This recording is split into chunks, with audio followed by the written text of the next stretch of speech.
Uma mãe levou pela primeira vez a sua pequena filha para um casamento. Era o primeiro casamento daquela garotinha de 3 anos de idade. Ela estava fascinada pela polpa, pela beleza, por todos os detalhes de um casamento. E toda hora a menina perguntava: mãe, que é que isso? Que é aquilo? Por que disso? Por que daquilo? E a mãe tentava explicar. De repente, aquela música forte tocou e entra pelo corredor central a noiva. E aquela garota perguntou: mãe, é a noiva? É, filha, é a noiva. Mãe, por que ela está usando branco? E a mãe parou: como que eu vou explicar o porquê que a noiva está usando branco? Depois de uns minutos ela falou assim: ela está usando branco porque branco é a roupa da felicidade. E hoje é o dia mais feliz dela, então ela está usando de branco. Ah, é verdade? E a garotinha perguntou: então por que o noivo está de preto? Uma boa noite para você. Boa noite para você que está nos acompanhando via internet, seja aqui em São José dos Campos, seja aqui na região sudoeste ou sudeste do Brasil. Nós temos uma grande quantidade de pessoas nos assistindo lá no Nordeste e também em outros países. Que Deus possa abençoar você. É um grande prazer estar novamente na metade da nossa série. Ao final do sermão, nós chegaremos ao ponto da metade, faltarão mais 5 temas. E obrigado porque você está aqui. Aqui a gente hoje está super lotado. Louvado seja Deus por isso. E eu vou pedir para os câmeras darem aqui uma atenção, porque eu vou fazer uma pergunta importante aqui agora, tá? Todos aqueles que são da igreja do Interlagos, se coloque de pé nesse momento. Eu quero ver quem são os membros da nossa igreja de Interlagos. Olha que coisa linda. Muito obrigado por vocês terem vindo. Para mim é uma honra ser o pastor de vocês. Tá bom? Como também é uma honra ser pastor da igreja de Dom Pedro, do Cruzeiro do Sul, do Bosque, do Jatobá e de Paraibuna. Tá bom? E nós estamos aqui estudando um salmo muito importante. Que salmo é este? Ah, ainda bem que vocês sabem, porque se vocês não falassem, eu acho que eu caía duro aqui, né? Depois de cinco noites estudando já o Salmo 15, nós estamos tentando responder uma pergunta importante. E a pergunta é: quem, Senhor, habitará no teu? Acho que não foi muito bom. E eu acho que não foi muito bom não. Porque tanta gente tem aqui. E eu vi que o pastor Gilson não falou. Eu quero convidar o pastor Gilson que vem aqui à frente. Pastor, por favor. Apresentar um grande colega e amigo de ministério. O pastor Gilson está se unindo a nós, vai trabalhar aqui no distrito do Bosque. É o pastor de vocês também. E a área de atuação dele vai ser ali na escola, mas ele é o pastor de vocês também. Como eu também sou pastor da escola, já falei isso para ele, né? Pastor, muito obrigado pela sua presença, que Deus te abençoe nesse ministério aqui. E eu vou te explicar, toda vez que aparecer amarelo lá, é para o pessoal ler. Então eu quero ver você lendo também, tá bom? Obrigado, pastor Gilson, Deus abençoe. Então vamos tentar de novo? Eu quero ver você de casa também falando, o pessoal aí, né, o Alfredo, quero mandar um abraço para o Alfredo. Hoje eu estive orando com o Alfredo lá na casa dele, foi um prazer revê-lo agora fora do hospital. Então vamos ler. Quem, Senhor, habitará no teu? Agora sim, hein? Que pena que o pessoal lá de casa não consegue escutar. Que há de morar no teu santo? Deus está propondo aqui uma pergunta importante. O salmista está propondo essa pergunta: quem vai habitar com Deus? E ao nós estudarmos os 4 versos seguintes, nós vemos uma lista de 10 itens, 5 positivos e 5 negativos. E alguns perguntam e questionam: será que Deus estaria sugerindo, quem sabe, um manual? Sabe quando você compra um produto? Quantos leem manual aqui?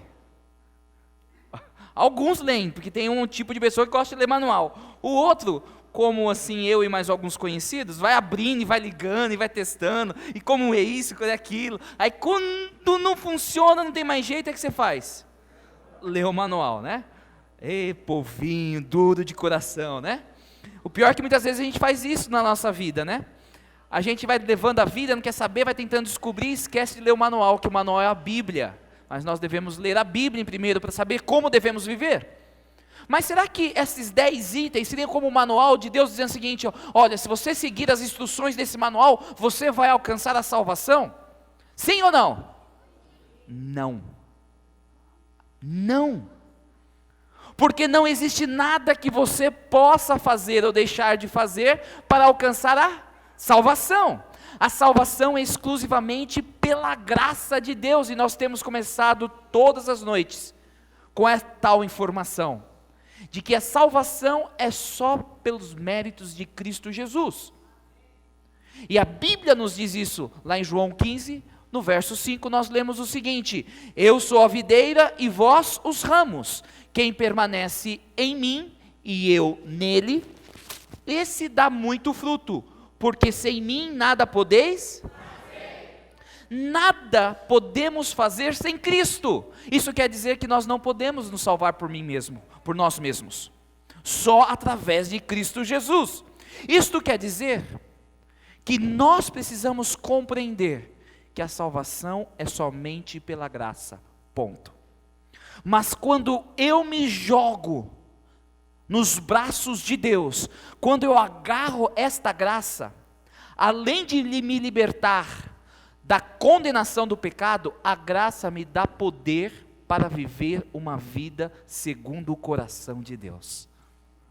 E o Salmo 15 é uma descrição daqueles que já foram salvos, e a descrição do que eles agem ou deixam de fazer aqueles que já foram salvos.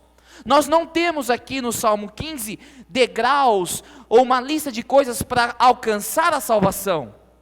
Pelo contrário, aqueles que são descritos no Salmo 15 já foram salvos e agora estão vendo a sua vida ser transformada por causa da graça. Ficou claro para vocês isto? Ficou, Moisés? Então tá bom, hoje eu e o Moisés fizemos uma visita muito importante. E para recitar o Salmo 15, como nós temos costume em todo o nosso programa, nós temos aqui 4 rapazes, belos rapazes, e 2 lindas meninas. Eu queria convidá-los agora, porque eles vão recitar para nós o Salmo 15. Por favor, pode vir? O Salmo 15, o Salmo que nós estamos estudando. Cada um deles vai falar um verso, e no final, vocês vão escutar a recitação por completo deste Salmo. E eu quero agradecer a Igreja do Interlagos e vocês que se prepararam para o mesmo. Neste momento, nós então vamos escutar o Salmo 15, pelos 6 belos juvenis. Quem, Senhor, habitará no teu penáculo? Quem, Senhor, há de morar no teu santo monte? O que vive com integridade e pratica a justiça, e de coração fala a verdade. O que não difama com sua língua, não faz mal ao seu próximo, nem lança injúria contra o seu vizinho. O que aos seus olhos tem... Não, peraí. O que aos seus olhos tem por desprezível ou próspero, mas honra os que temam o Senhor, o que jura com dano próprio e não se retrata. O que empresta dinheiro com usura, não aceita suborno do inocente. Quem deste modo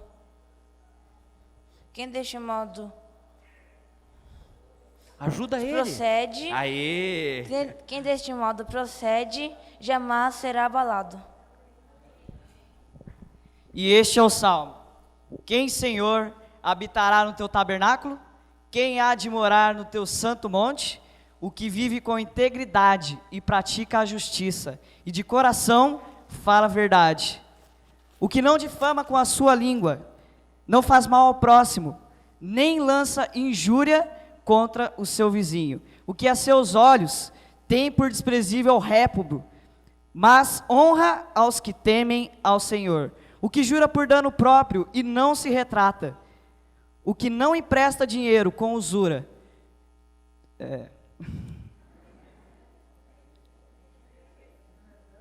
Nem aceita suborno contra o inocente. Tá bom?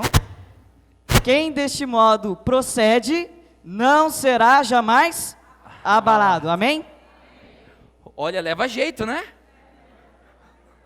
Parabéns vocês, coragem, hein? Quando chega aqui na frente dá um friozinho na barriga, esquece que ia falar, mas foram muito bem, parabéns. E hoje no nosso estudo, tentando responder a pergunta do Salmo 15, verso 1, que diz: quem, Senhor, habitará no teu? Quem há de morar no teu santo? Nós vamos estudar o verso 3, a porção que diz o seguinte: aquele que não faz o quê? Aquele que não faz mal ao próximo. E para estudarmos este assunto, eu convido a você que está nos assistindo a fechar os seus olhos, e a você que está conosco, para inclinar a sua cabeça para falarmos com Deus. Pai, obrigado porque aqui o Senhor nos trouxe. Estamos aqui na igreja Dom Pedro, na cidade de São José dos Campos, e temos vários amigos e amigas nos acompanhando em vários lugares do mundo. E nós queremos suplicar que o seu Santo Espírito possa mover-se em todos estes lugares, para que aquilo que formos ler, aprender, possa ser a mensagem que saiu diretamente do trono da graça para cada um de nós. E é no nome de Cristo que nós suplicamos tais bênçãos. Amém, Senhor. Amém. Deus, Ele é muito bom para comigo. Eu não posso negar quão bom Deus é para mim. Deus me deu pais maravilhosos. Deus me deu uma irmã, um irmão. Tenho cunhados e cunhadas maravilhosos. Mas Deus também me deu uma esposa maravilhosa. Maravilhosa. E uma filha que está para nascer, né? Está aí ao ponto de nascer. Eu quero mandar um abraço para a Rebeca e para a Olivia, que estão lá no Canadá nos acompanhando. E toda a família lá, o pastor Estina, a Mari, o Adaltinho, a Jennifer, todos os nossos queridos amigos lá do Canadá. E um dos privilégios que Deus me deu, e porque Ele é bom para comigo, foi de conhecer vários lugares do mundo. Um dos lugares que eu conheci foi a Alemanha. E perto da cidade de Munique, a 5 quilômetros ao norte da cidade de Munique, e Munique se localiza ao sul da Alemanha, eu visitei o campo de concentração de Dachau. O campo de concentração de Dachau foi o primeiro campo de concentração nazista. Ele foi estabelecido em 1933 e funcionou como campo de concentração até o ano de 1945. Neste campo de concentração, segundo os números dos registros internos, diz que se passou ali 206 mil pessoas e 206 prisioneiros. Alguns outros estudiosos acham que é mais, mas segundo os registros, os livros de Dachau, este é o número. E desses 206 mil pessoas, cerca de 31.951 delas foram vitimadas, morreram em Dachau. De Dachau era o ponto ou o campo de concentração que se espalhava para os outros campos de concentração. Então, primeiro era trazida a Dachau, e de Dachau as pessoas eram levadas para os outros campos.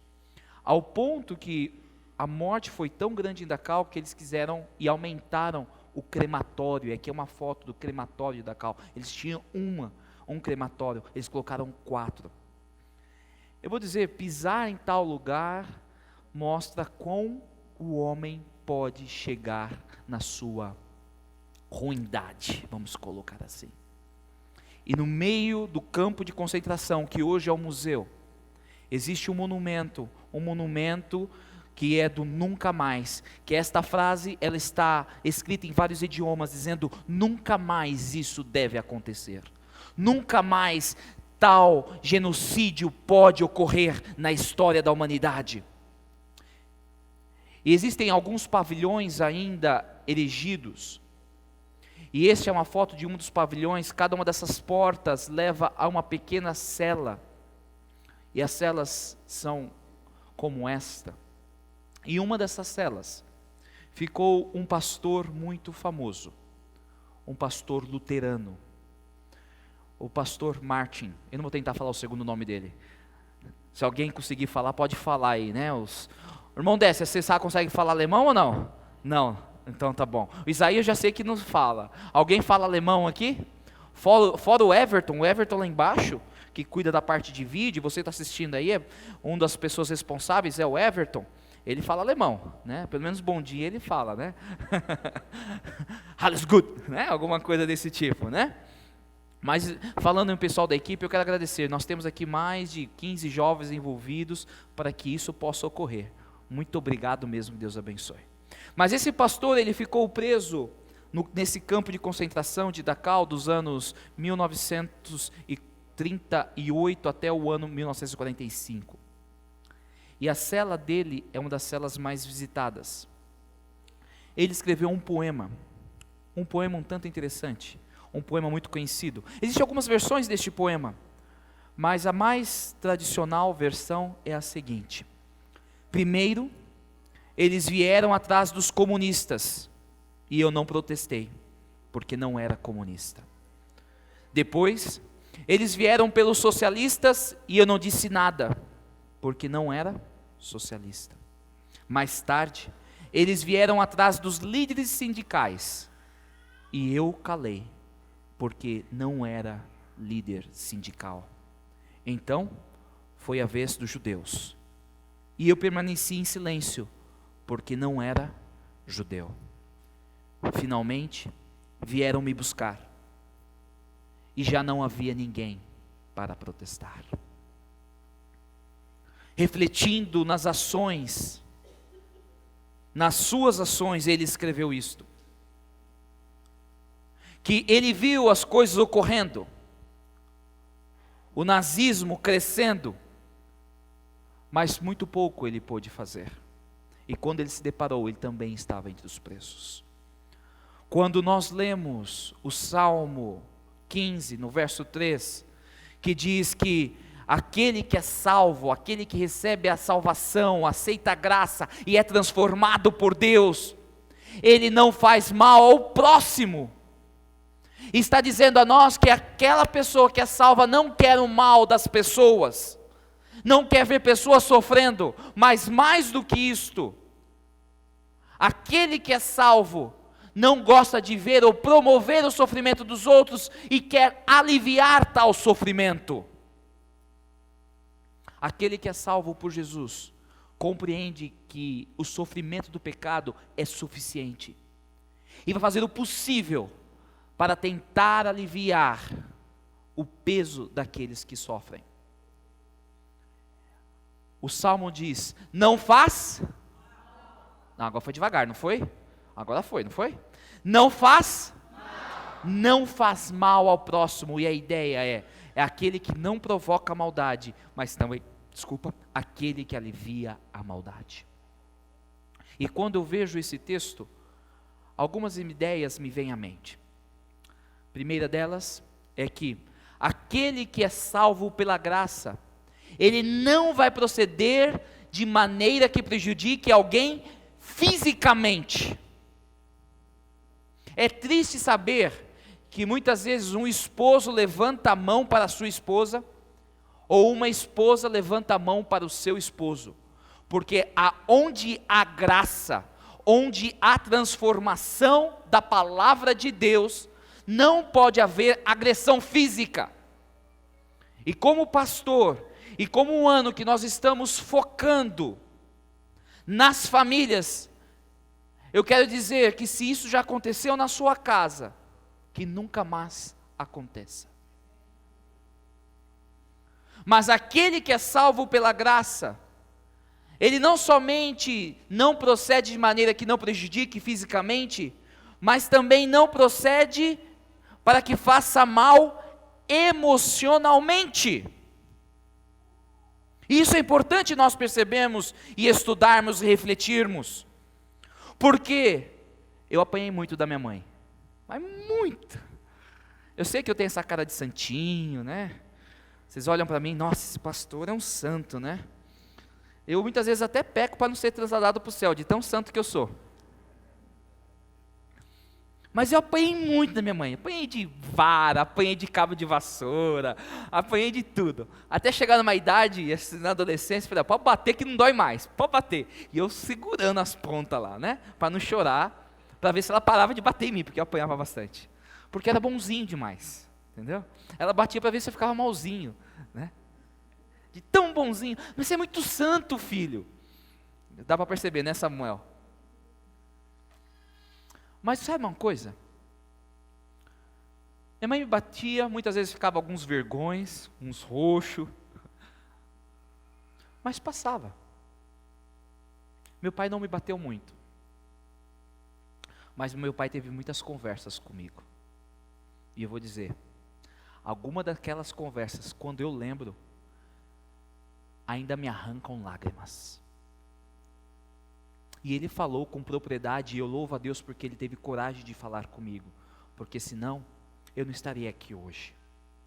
Mas qual que é o ponto eu quero dizer? Quando você agride fisicamente, e isso é proibido, ele deixa um vergão, mas emocional deixa um pior ainda. Por isso nós devemos ter cuidado com aquilo que nós falamos ou deixamos de falar. Esposo, quando você se referir à sua esposa, a trate com carinho. Ela é a princesa da sua vida. Você deixou tudo para ficar ao lado dela. Ela deve receber a sua atenção. Ela tem que ser a sua prioridade. E esposa, trate com carinho o seu esposo. Devemos cuidar emocionalmente, e aquele que foi transformado pela graça, compreende que precisa cuidar da emoção do seu cônjuge, do seu amigo, do seu irmão, da sua família.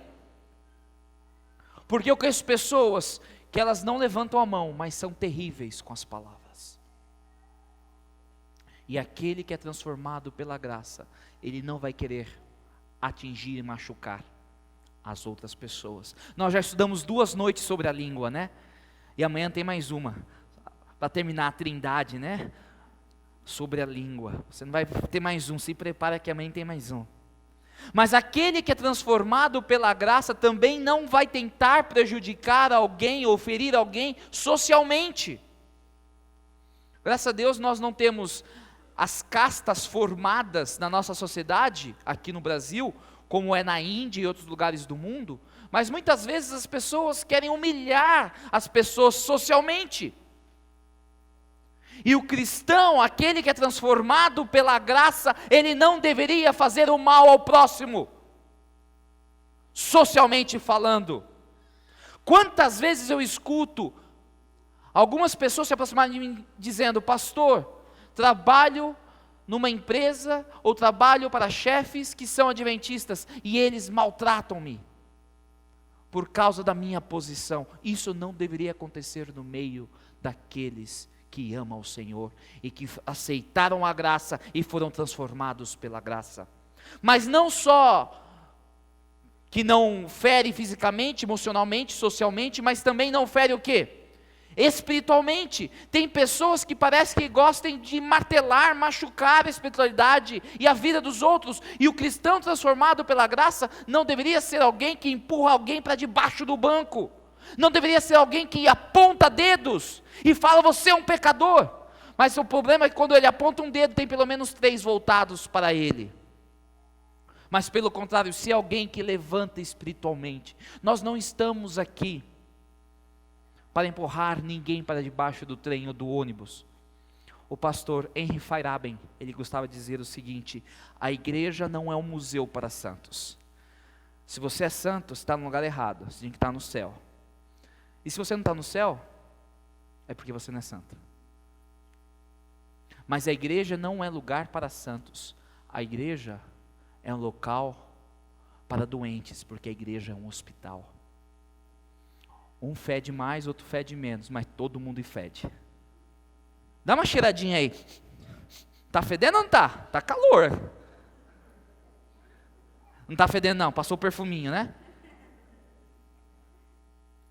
aquele que foi salvo pela graça e transformado pela graça de Deus, ele não vai proceder de maneira que prejudique a honra de uma pessoa. E ontem nós estudamos isso, a difamação. Não vai querer o mal dele, atingindo a honra da pessoa, não vai colocar em dúvida o caráter de uma pessoa. Esse não é o trabalho de Deus. O trabalho de acusação é o trabalho de quem? De quem? De quem? Ah, bom, você estava ficando com medo. O trabalho de difamação, de calúnia, não provém de Deus. E aquele que foi transformado pela graça não vai querer proceder de maneira que prejudique os bens de alguém. Eu já vi pessoas dizer, eu não tenho um carro, vou lá furar o pneu, vou riscar o carro dessa pessoa. A pessoa que não faz mal, ela não vai querer atingir os bens de uma outra pessoa. E quando você começa a analisar esse conceito do que é não fazer mal ao próximo, você percebe que é simplesmente uma reafirmação para vivermos o Salmo 15. Se você não quer ser abalado, viva de forma correta pela graça de Deus. Mas se por um lado da moeda diz que nós não devemos fazer o mal às pessoas, o outro lado da moeda, desta mesma moeda, diz que nós devemos o quê? Amar, fazer o quê? O bem para as pessoas. E é isso que nós lemos em Romanos 13, verso 8. A ninguém fiqueis devendo coisa alguma, exceto o amor que vos ameis uns aos outros, pois quem ama tem cumprido a lei. O amor é a essência da lei.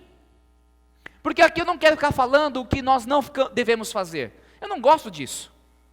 Eu não gosto quando uma fala, você é adventista, aquele que não trabalha no sábado, que não come carne de porco, não toma... Não! Eu quero ser conhecido por aquilo que eu faço. E em vez de ficar destacando o que nós não devemos fazer para não ofender, não prejudicar, não atrapalhar o próximo, eu quero dizer o que nós devemos fazer, o outro lado da moeda. E o outro lado da moeda é o amor, coisa que muitos de nós não compreendemos. E tal compreensão ou falta de compreensão não é de hoje. Nos tempos de Cristo nós vimos um relato em Lucas 10, 25 ao verso 29, dizendo o seguinte: certa ocasião, um perito na lei levantou-se para pôr Jesus à prova e lhe perguntou: mestre, o que preciso fazer para herdar a... Parece que ele estava lendo o Salmo 15, né? Quem vai habitar no santo monte? Quem vai estar lá? O que eu devo fazer? Mas o texto diz que ele queria colocar Jesus à prova. E Jesus, ele sabiamente disse: o que está escrito na lei? Respondeu Jesus. E agora vem aquele sábio dizendo: como você a lê? Ele respondeu: ame o Senhor, o seu Deus, de todo o seu coração, de toda a sua alma, de todas as suas forças e de todo o seu entendimento. Este é o grande mandamento, o primeiro grande mandamento: amar a Deus acima de todas as coisas. Mas a lei não para por aí. A lei encontrada nos 5 primeiros livros da Bíblia. E ame o seu próximo como a si mesmo. E Jesus, quando escutou tais palavras, disse o seguinte: disse Jesus, você respondeu corretamente, faça isso e viverá. Jesus, que conhecia o coração dele e conseguia ler os seus pensamentos, percebeu que iria tocar num ponto importante. Não o de amar a Deus acima de todas as coisas, porque ele estava amando a Deus acima de todas as coisas, aparentemente. Mas de amar o próximo. Aquela pessoa não compreendia o sentido de amar o próximo. Aquela pessoa não compreendia ao ponto de ela chegar a dizer o seguinte: mas quem é meu próximo? Quem é meu próximo?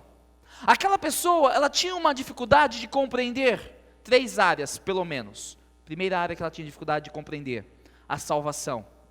Porque ela pensava que podia fazer ou alcançar a salvação fazendo algo. E queridos, eu vou repetir, o Salmo 15 não é uma lista para você alcançar a salvação. O Salmo 15 é um retrato daquele que já foi salvo. Não é algo que você faz ou deixa de fazer, é algo que Deus faz por você. Ele não entendia a salvação. Segundo ponto, ele não entendia as sagradas escrituras, porque naquela época, eles diziam o seguinte: ame o seu próximo e odeie o seu inimigo. Sabe qual é o problema nessa filosofia de vida que eles pregavam no tempo de Jesus? E Jesus se referiu a isso, e nós vamos ler logo em diante. É que a primeira parte está certa: ame o seu próximo, você encontra na Bíblia. Mas odeie o seu inimigo não se encontra na Bíblia. Eles acrescentaram isso. Eles faziam divisões. Então eles não compreendiam as Sagradas Escrituras completamente. E mal entendiam eles o que significava ser o próximo. Porque eles falavam assim, ok, a Bíblia diz que eu não posso fazer o mal ao meu próximo. Mas se o Pablo não for meu próximo, eu posso fazer mal para ele. Vocês estão entendendo? Eles tentavam achar uma forma na lei de poder fazer o que é mal. E é interessante que existem pessoas assim hoje, que tentam achar uma forma para fazer mal para as outras pessoas. Ah, mas o que ele está fazendo é errado, então eu posso falar. Você não pode falar. Deus não te deu o direito de difamar ninguém. Deus não deu o direito para você ofender ninguém. Deus o chamou para salvar as pessoas. Por isso, Jesus, ele tentou recriminar, ou melhor, corrigir os ensinamentos errôneos. E lá em Mateus 5, verso 43 e 48, nós lemos o seguinte: ouviste que foi dito, amarás o teu próximo e aborrecerás o teu inimigo. Qual que é o problema? A primeira parte está certa, conta na Bíblia, amarás o teu próximo, mas aborrecerás o teu inimigo, isso não se encontra na Bíblia. Em nenhum lugar você pode buscar, procurar, a não ser na tradição dos judeus. Eu, porém, vos digo, Jesus consertando o erro humano: amai os vossos inimigos, bendizei os que vos maldizem, fazei bem aos que vos odeiam, e orai pelos que vos maltratam e vos perseguem, para que sejais filho do Pai que está nos céus, porque faz que o seu sol se levante sobre maus e bons, e a chuva desça sobre justos e injustos. Pois se amardes os que vos amam, que galardão tereis? Não fazem os publicanos também o mesmo? E se saudardes unicamente os vossos irmãos, que fazeis demais? Não fazem os publicanos também assim? Sede vós, pois, perfeitos, como é perfeito o vosso Pai que estás. Olha o que Cristo está ensinando aqui. Enquanto eles falavam o seguinte: você deve fazer o bem só para o seu próximo, aí eles selecionavam quem era o próximo, e o resto eles podiam tratar de qualquer maneira. Cristo falou: isso é mentira, isso não se encontra.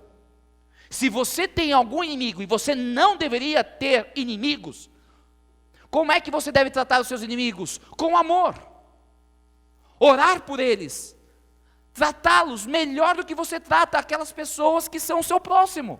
Por quê? Para ganhá-los para Deus, para evitar problemas. Porque se você só ama aqueles que te amam, é fácil, não é? Se você só gosta daqueles que são bonitinhos, cheirosinhos, é fácil.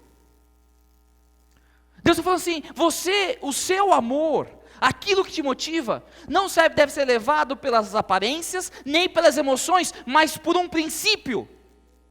Porque assim como Deus manda chuva tanto para bons e para maus, Deus não faz acepção.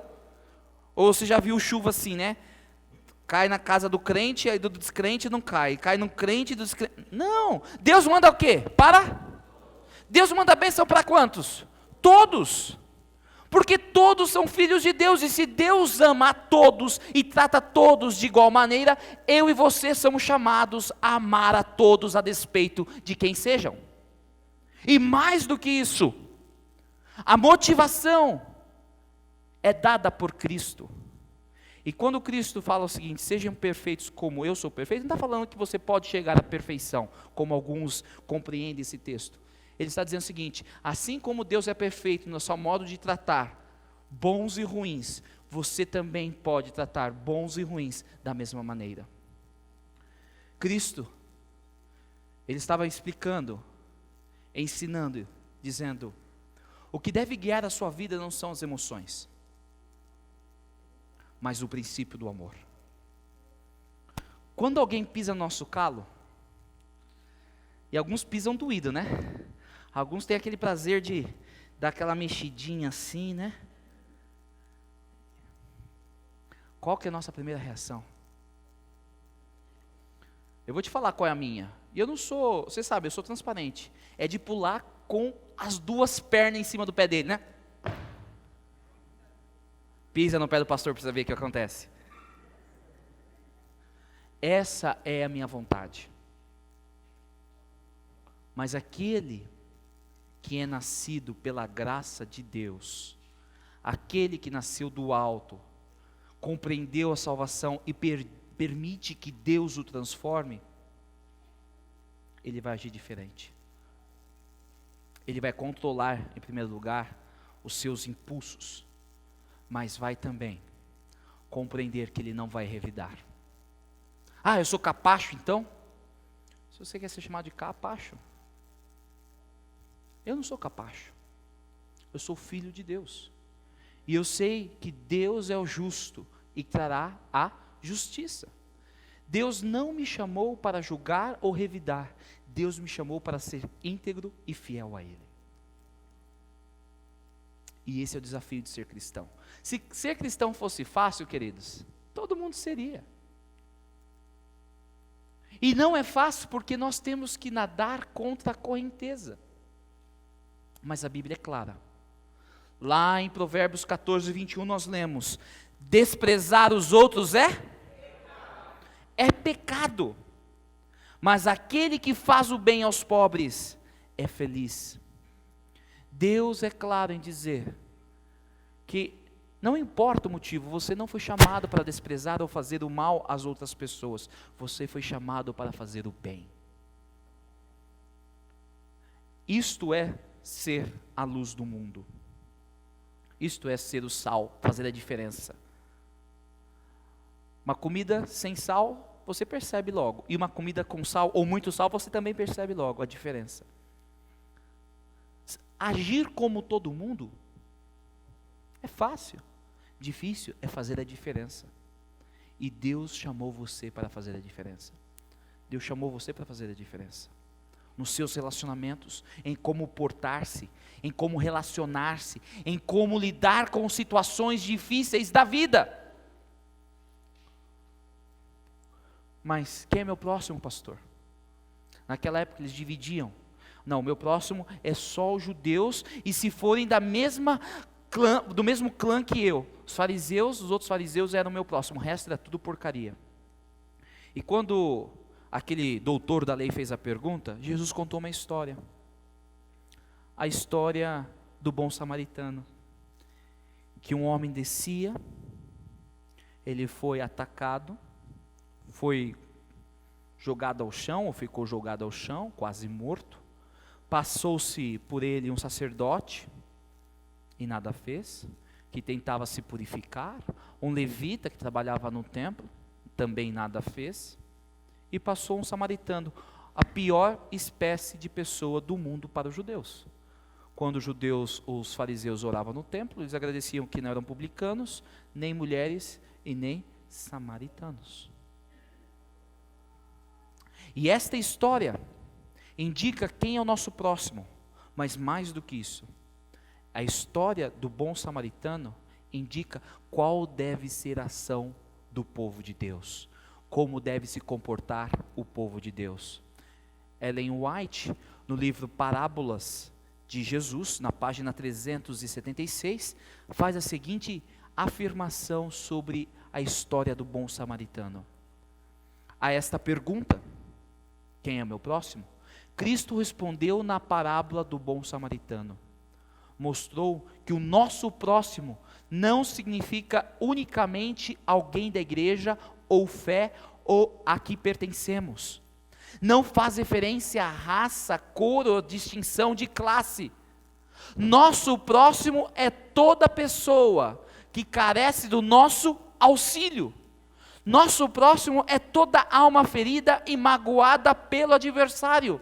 Nosso próximo é todo aquele que é propriedade de Deus. Quem é o seu próximo? Todo ser que respira, toda a propriedade de Deus. E Deus nos chama a cuidar do nosso próximo, a zelar pelo nosso próximo, ao ponto do livro de Tiago, no capítulo 1, verso 27, nós lermos: a religião que Deus, o nosso Pai, aceita como pura e imaculada é esta: cuidar dos órfãos e das viúvas em suas dificuldades, e não se deixar corromper pelo... Tiago, que é um livro muito prático, enquanto Paulo filosofava, Tiago falava as coisas diretamente e colocava em prática. Tiago falou assim: você quer ser cristão de verdade? Em vez de ficar cantando, né, na igreja, cantando músicas lá, não tardará, cumbaiá, o que você seja, para de falar mal do seu próximo, vai cuidar dele. Vai cuidar do seu próximo, e não deixe se corromper com as coisas deste mundo. E você sabe qual é o maior benefício que você pode fazer pelo seu próximo? Falar de Jesus para essa pessoa. É o melhor presente que você pode dar para o seu próximo. E esse maior presente tem que ser espalhado para aquelas pessoas que ainda não conhecem. Você deve amar, não deve maltratar. Por isso que Deus, Ele me citou a lei de ouro: faça as pessoas, ou haja como você deveria ou gostaria de ser tratado. Eu e minha esposa, alguns meses atrás, passamos uma situação muito difícil, por causa de uma pessoa. E eu tive a oportunidade de retribuir numa proporção muito maior. E quando eu e minha esposa estávamos orando, aquela pessoa estava fazendo difamações, maltratando. A vontade humana era de retribuir e colocar a situação. E falei assim: é isso mesmo? Então eu vou falar algumas coisas sobre você. Mas nós decidimos deixar a situação na mão de Deus e não tratar aquela pessoa da maneira que eu achava que ela merecia, mas tratar aquela pessoa como Deus trataria aquela pessoa. Não pense que foi fácil, e não estou contando para me gloriar, estou contando porque eu estou dizendo que foi difícil, mas pela graça de Deus você pode fazer o bem. Deus o chamou para ser um agente da esperança. Não é isso que a nossa associação tanto fala? Não um agente da destruição, da difamação, da dor, do sofrimento. Deus o chamou para ser um agente da esperança. E a Bíblia nos fala que se você agir de tal maneira, você um dia vai ser recompensado. E é tudo uma questão de você analisar. Você pode se vingar agora e se comportar como uma pessoa que não acredita em Deus, uma pessoa que não tem o temor de Deus, uma pessoa que não foi transformada por Deus, e ter os seus 5 minutos de alegria, e quem sabe correr o risco de perder a salvação. Porque as coisas más, quando as fazemos, nos levam a fazer mais coisas más, e as coisas más nos afastam de Deus. Então toda vez que você faz algo mal, isso te afasta de Deus, não te leva mais perto de Deus. Mas se você decidir: não, eu vou fazer aquilo que Deus pede para fazer, o bem. A promessa de Deus é que um dia você vai ter sua recompensa, que não vai durar 5 minutos, uma eternidade. E o que você quer? 5 minutos de vingança? Ou uma eternidade com Deus? Por isso, Cristo disse lá em Mateus 25, verso 31 e 46, e eu amo esse texto, e eu quero terminar com ele. Quando vier o Filho do Homem na sua majestade, e todos os anjos com ele, então se assentará no trono da sua glória, e todas as nações serão reunidas em sua presença, e ele separará uns dos outros. A separação não ocorre no nosso tempo, a separação não ocorre por causa de uma atitude do pastor ou de um ancião, de um líder da igreja. O joio e o trigo sempre vão crescer juntos. Quem deve separar? É Deus. Quem deve fazer justiça? É Deus. Como o pastor separa dos cabritos as ovelhas, e porá as ovelhas à sua direita, mas os cabritos à esquerda. Então dirá o rei aos que estiverem à sua direita: vinde benditos de meu Pai, entrai na posse do reino que vos está preparado desde a fundação do mundo. Porque tive fome, e me deste de comer. Tive sede, e me deste de beber. Era forasteiro, e me hospedaste. Estava nu, e me vestistes. Enfermo, e me visitastes. Preso, e foste ver-me. Então perguntarão o quê? Mas como assim? Peraí, que história é essa? Senhor, quando foi que te vimos com fome e te demos de comer? Ou com sede e te demos de beber? E quando te vimos forasteiros e te hospedamos? Ou nu e te vestimos? E quando te vimos enfermo ou preso e te fomos visitar, eu falei: Senhor, acho que você me colocou no grupo errado, porque eu acho que eu tenho que fazer da parte do outro grupo, porque eu nunca fiz isso. Eu nunca agi com o Senhor dessa maneira. O rei respondendo lhes dirá: em verdade vos afirmo, que sempre que fizestes a um destes meus pequeninos, a mim o fizeste. Olha que princípio. Tudo que nós fizermos ao nosso irmão, nós estamos fazendo ação para Deus. Se eu trato bem o meu irmão, eu estou tratando bem a Deus. Se eu trato mal o meu irmão, estou tratando mal a quem? A Deus. E eu terminei o texto por aqui, mas você sabe do outro grupo dos cabritos. E você pode ler. Deus nos chama a fazer o bem, a vivermos a religião de forma prática, não da boca para fora. Deus nos chama a sermos fiéis, a despeito das consequências, a despeito das pressões. Deus nos chama para ser como Ele. Quando Cristo andou aqui nessa terra, Ele foi injustamente traído. Ele foi injustamente julgado. Quando Jesus esteve aqui na terra, Ele foi injustamente chicoteado, crucificado. Mas mesmo assim Ele não abriu a sua boca, como nos diz o livro de Isaías no capítulo 53. Ele ficou quieto. E quanto mais os homens faziam mal para Ele, Ele dizia: Pai, perdoa-lhes, porque eles não sabem o que fazem. Querido, a vingança pertence ao Senhor. Vou repetir para vocês, desse lado. A vingança pertence ao... Para vocês desse lado agora. A vingança pertence ao... E para você que está me assistindo, a vingança pertence ao Senhor. Faça o bem, plante o bem, e você colherá.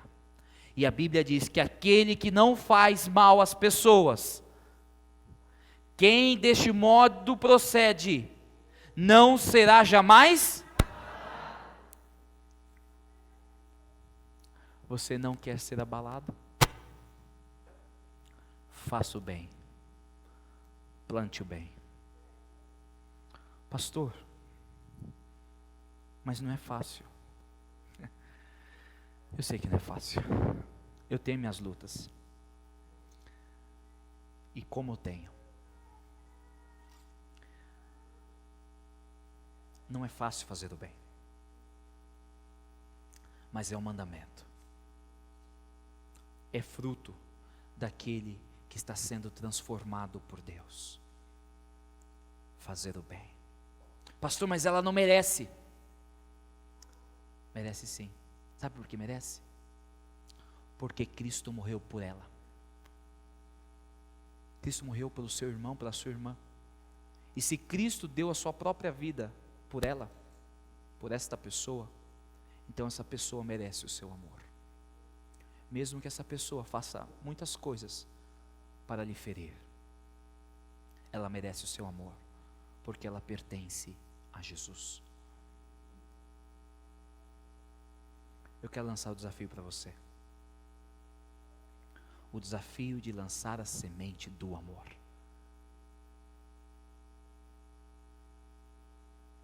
Lance a semente do amor.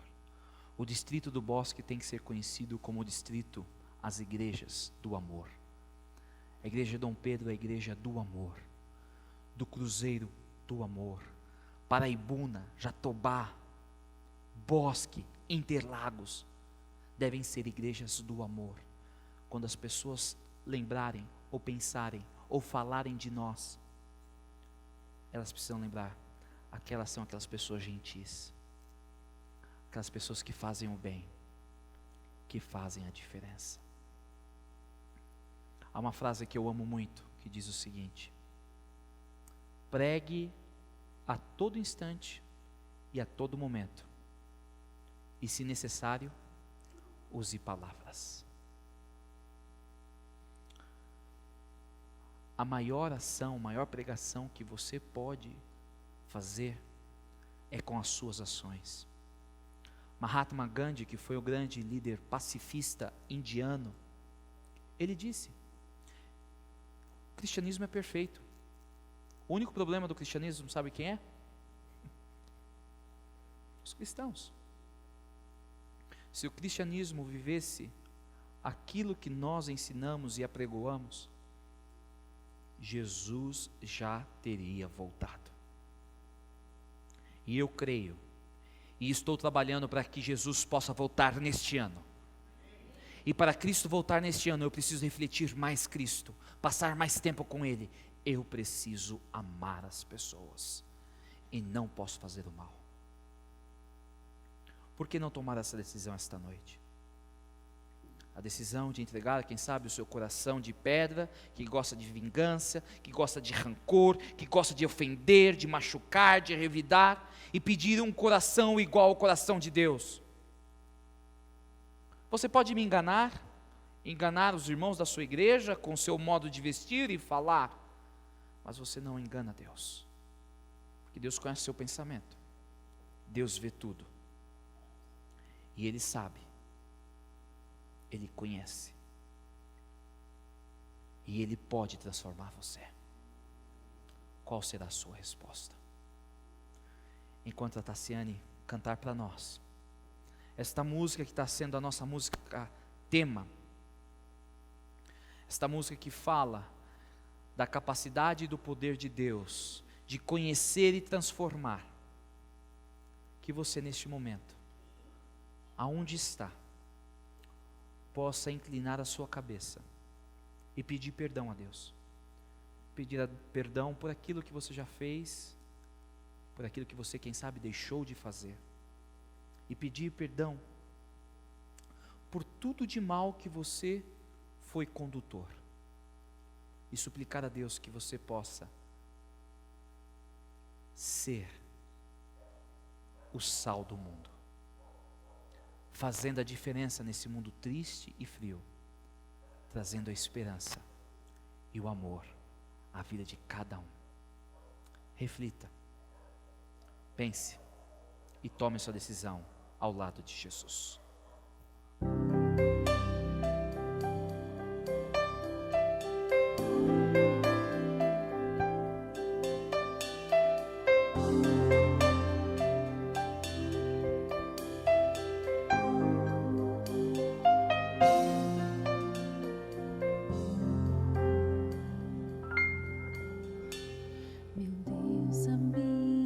acima das estrelas, honrado pelos anjos, seu nome tem poder. Reina sobre todo o universo, em sua autoridade rege as nações. Esse mesmo Deus conhece a tua vida, conhece o teu mundo, conhece o teu ser. Ele sabe tudo o que sentes, vê dentro da alma. Esse Deus é o Deus que tudo vê.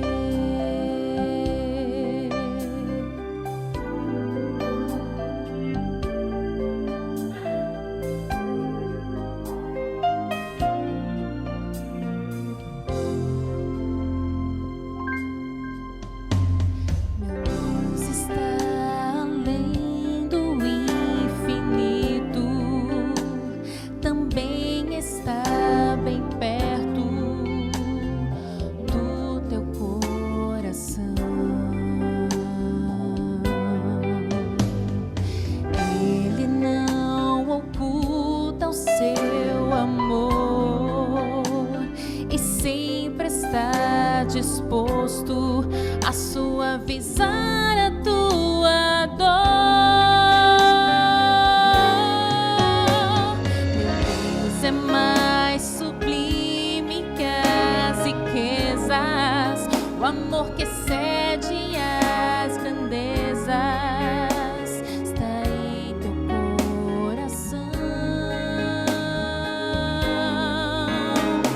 Conhece os humildes e contritos, dá alívio aos aflitos e nunca vai negar-te a mão. Esse mesmo Deus conhece a tua vida, conhece o teu mundo, conhece o teu ser. Ele sabe tudo o que sentes, vê dentro da alma. Esse Deus é o Deus que tudo vê.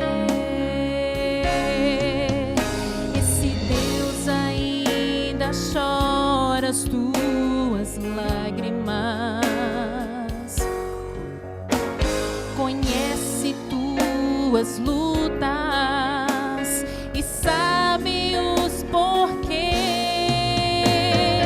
Ele é o autor da tua vida. Oh, ele vai sarar tuas feridas. Este mesmo Deus conhece a tua vida, conhece o teu mundo, conhece o teu ser.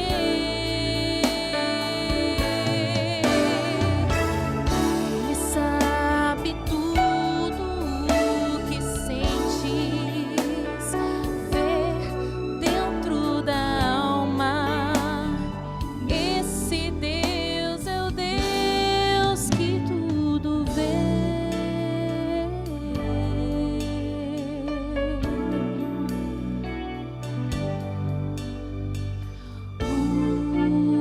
O Deus que tudo vê.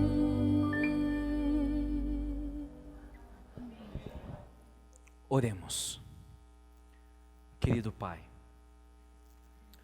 como é bom sabermos que o Senhor não nos tratou da maneira que nós merecíamos. Como é bom saber que o Senhor não permitiu que nós encarássemos aquilo que era nos destinado.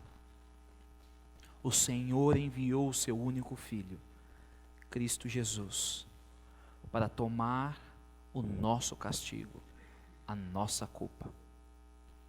E agora o Senhor nos clama para que possamos amar as outras pessoas, que nós não venhamos fazer o mal às outras pessoas. Senhor, é difícil e muitas vezes nós falhamos, mas nós neste momento queremos pedir o perdão dos nossos pecados e suplicar que o Senhor nos capacite a sermos uma nova criatura, através do sangue de Cristo, para transmitirmos o amor que brilha da cruz de Cristo. Que o amor que um dia nos alcançou possa ser espalhado às outras pessoas. Abençoe a cada irmão, a cada irmã, aonde estão nos assistindo, seja aqui ou via internet. Que o Senhor possa abençoá-los e que o amor que excede a nossa vida possa ser transbordado às outras pessoas. Tudo isso nós lhe pedimos e agradecemos em nome de Cristo. Amém.